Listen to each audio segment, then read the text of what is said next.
Mai and I want to share our Awasin experience para may guide kayo naman ang pumunta. DIY lang kami. No tour guide booked in advance and nag-motor ride kami papuntang Sigay, Ilocosur. Lumuwas kami ng 4:45 a.m. from San Nicolas, Ilocos Norte. Inabot kami ng almost 5 hours na biyahe papunta kung hindi ako nagkakamali. 5 hours na kami to? Oo, bes. Automatic banding, automatic back pain, pero laban lang, adventure to. Kung saan kami dinala ng Google Maps ng navigator namin.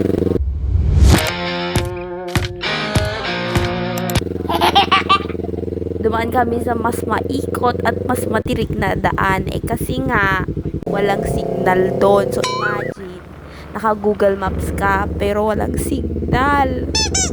So medyo kasalanan niya. After ilang liko, akyatan at kunting kaba, sa wakas nakarating kami sa registration area.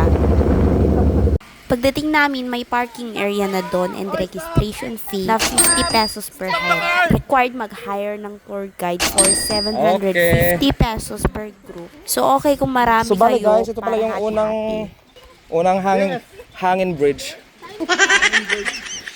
May free tungkod na din na pwede hiramin sa registration area.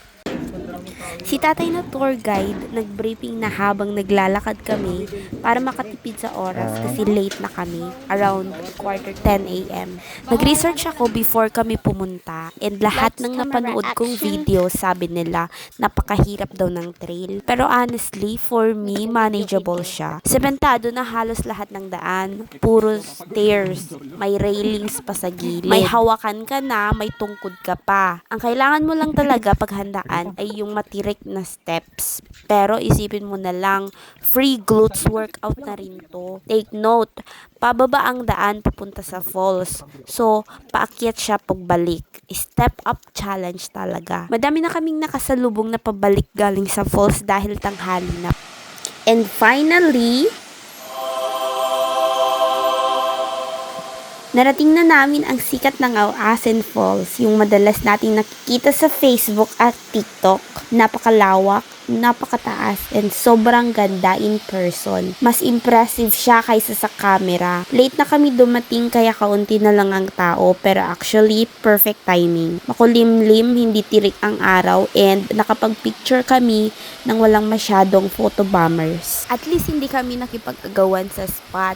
Solo namin yung background, feeling influencer for a moment. Mas kita yung details ng falls and mas dramatic yung swerte pa kasi may kuya na nagdo-drone. So nagpakuha na rin kami ng shots. Honestly, mas makukuha mo yung full skill ng falls sa drone kaysa sa cellphone lang. If gusto nyo makita yung solo drone shots ko, nasa first post ko siya. Doon mas kita talaga kung gaano kalawak at kataas yung Awasin Falls. Iba talaga kapag aerial view. Mas ma-appreciate mo yung skill niya at kung gaano siya ka-grand in person. Promise, hindi siya kayang i-justify ng camera lang. Mas overwhelming siya kapag nandun ka na mismo. After mag-picture, nag-nap muna kami sa cottages bago naligo. Sobrang lamig ng tubig, as in shock sa katawan.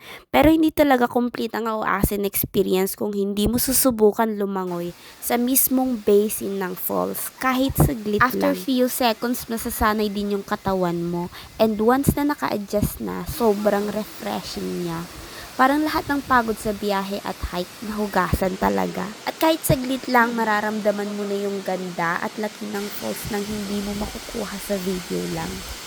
Eto na, ang tunay na challenge, ang paakyat pabalik. Dito mo mararamdaman lahat ng kinain mo kanina. Leg day is real. Mas nakakapagod siya kaysa sa pababa. Pero, doable pa rin naman. Tip ko lang, pace yourself, uminom ng tubig at huwag magmadali. Worth it pa rin pagdating sa taas, feeling mo may na-achieve ka talaga. Inabot na kami ng gabi pa uwi at naabutan na namin yung magandang pulang buwan sa daan. If you're looking for an adventure na may konting challenge pero super worth it sa dulo, Awasin is definitely a must visit.